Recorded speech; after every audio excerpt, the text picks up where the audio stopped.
ديربي لعبة الكرة تيدا الله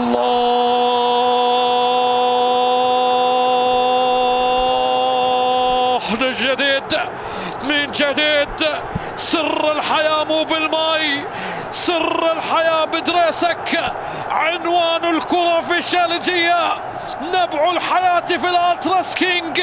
من اجل اسمك تنبض القلوب عشقا الزوراء. نعم، يسجل اول اهداف المواجهة في الديربي الكلاسيكو، هدفه العاشر هذا الموسم لصاحب القميص رقم 10. نعم، هو حسن عبد الكريم. قوقية يشعل اجواء الديربي في الدقيقة 64. اي والله الملوك يعودون من جديد، يتقدمون من خلال حالات هذا اللقاء.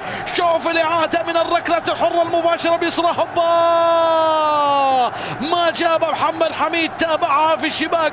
يعلن عن تقدم الزوراء بأول أهداف في المباراة. يسجل حسن عبد الكريم. قوقية ملك هذه اللعبات يسجل من ركلة حرة من خلال هذا اللقاء، يفتتح باب التسجيل لمصلحة